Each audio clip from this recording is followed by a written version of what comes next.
everyone's joining. Today I'm going to be doing a coffee book tag.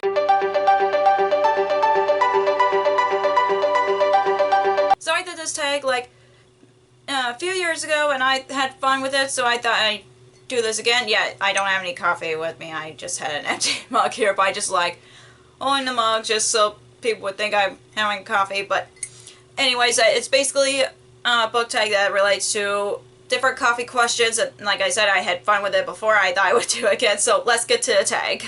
So the first question is, Black, name a series that is tough to get into but has hardcore fans. I honestly had trouble getting into the Throne of Glass series. I've read the first book and I DNF'd it. Like, yeah, I just couldn't get into it. So I gave it 100 pages and then I'm like, yeah, this is not for me. So I DNF'd it. So I know it has a lot of hardcore fans. It's been popular for many years, and yeah, it's one of the books that I just couldn't get into.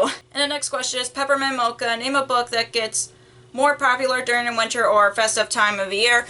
I don't think this book is popular per se, but I know that I see it a lot during the holidays, which is The Holiday Swap by Maggie Knox. I've read this last year for the holidays and I really enjoyed it. So yeah, I've seen this around like a bookstore for during the time of the year. So yeah, I would say it's maybe popular during the time of the year. I'm not sure, but yeah, this is one of the ones that I've read during that time of the year anyway. And the next question is, Hot Chocolate, name your favorite children's book. And of course, I already named like one of them and the last time I did this, but one of the other favorites of mine is Charlotte's Web by E.B. White. I just love that book so much. It's one of my favorites since I was a kid. It's about a girl who saves a little piglet and try to make it give him the best life. So yeah, I love this story so much, and yeah, I just love reading it, and I'm willing to reread it as an adult just because it's one of my favorites since I was a kid.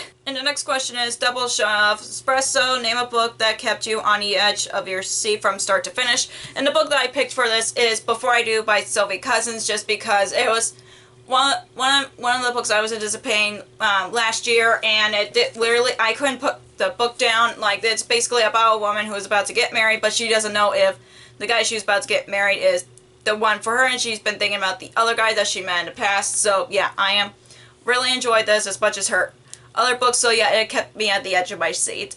And the next question is Starbucks, a book that you've seen everywhere. I've seen this like book like in two booktube channels, and then I didn't start seeing that book more until like after this year started, which is Every Summer After by Carly Fortune. I have no idea what this book's about. I know it's been a couple of booktubers' favorites, and I'm kind of curious on what's the hype about from those two booktube birds I've watched it from, and then I saw this in like a lot of bookstores and like retail stores. So yeah, I want to read this soon just so I would know what the hype's all about. And the next question is, the Hippie Coffee Shop, give out indie author and a shout out. I have not read a lot of independent authors lately, so I don't have a shout out to give, unfortunately. But if I did found an indie author that I would have liked, I would have given him a shout out. But for right now, I don't have any to give a shout out, just because I couldn't think of one that I've read recently. An author that I've read from recently. And the next question is, what was the next question? Oh, oops, I accidentally got decaf. Name a book that you were expecting more from. This one was really hard because I know there were some that I was expecting more from, but the one that I could think of recently is Lock and Key Volume 2 by Joe Hill. I would say, like, just because I honestly hate to say this, I've watched a TV show before I read the graphic novels, but I'm really liking the graphic novels so far, but for some reason I did not like it as much as the first volume. But I'm pretty sure the more I read the series, my opinions would change. But yeah, it was still a 4-star read for me, but I don't know why I was expecting a lot more from this volume than the first one.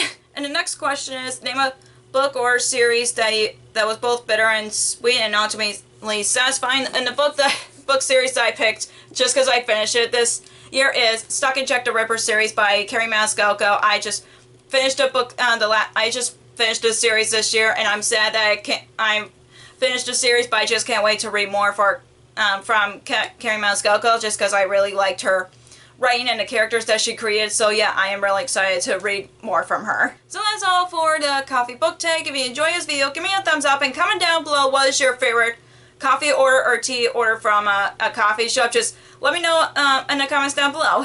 If you haven't already, click the subscribe button and click the bell icon so you'll be notified when I post new videos.